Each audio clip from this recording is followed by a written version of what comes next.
عايزين حضرتك تكلمنا عن مشاركتك النهارده في تياترو مصر. بص، انا هقول لحضرتك على حاجه. انا من زمان قوي وانا كنت معجب جدا جدا بتياترو مصر من الاول خالص على فكره. وفضل اعجابي ده موجود وبيتزايد طول الفتره اللي فاتت. وبعدين اتعرض عليا ان انا اعمل معاهم الدور او الضيف الشرف اللي انا كنت عملته النهارده. انا كنت عملت 11 سنه مسرحيه مع زعيم المسرح عادل امام وكان اسمها بودي جارد، وفضلنا 11 سنه متواصله. مش هبالغ لو قلت لك ان احنا لفينا العالم كله بالمسرحيه دي، الى جانب 11 سنه بنعمل نفس المسرحيه. هي ناس ماتت وناس عاشت وناس اتجوزت وناس اتولدت وناس كبرت. فانا كنت وصلت لكميه تشبع بالمسرح لدرجه ان انا كنت رافض خالص ان انا اعمل مسرح بعد الاستاذ الكبير قوي عادل امام. فاتعرض عليا في الفتره من 2011 لغايه دلوقتي احنا 2016، يعني في 5 سنين عدد لا حصر له من عروض المسرحيات.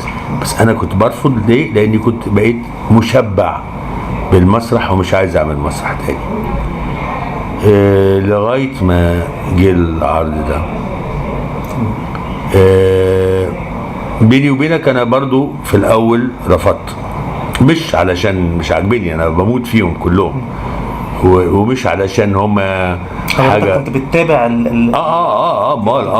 امال لسه كنت بكلم مع الشباب حالا في اللي عملوه في الفتره اللي فاتت، وانا من اشد المعجبين بيهم وبالمواهب اللي موجوده في وسطهم. بس ما كنتش عايز اعمل مسرح، يعني مش قصدي لا هم ولا غيرهم.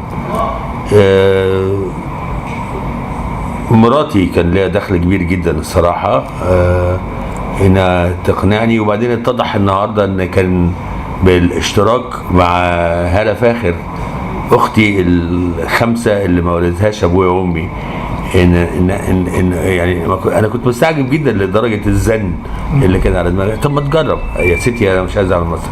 طب ما نشوف يا ستي، انا مش عشان حاجه هم قايلين وانا نفسي ابقى في وسطهم، بس مش هقدر.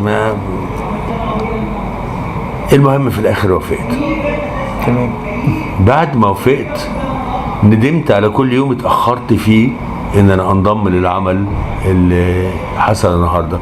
انا النهارده يمكن بكيت بكا ما بكيتوش من سنين طويله، من كتر تاثري بجمالهم وحلاوتهم وحبهم وعنايتهم واهتمامهم وشطارتهم ونباهتهم وموهبتهم. يعني اتأثرت بحاجات كتير جدا جدا جدا. فأنا مبسوط قوي إن أنا كنت في وسطهم النهارده، وإن شاء الله هبقى في وسطهم تملي.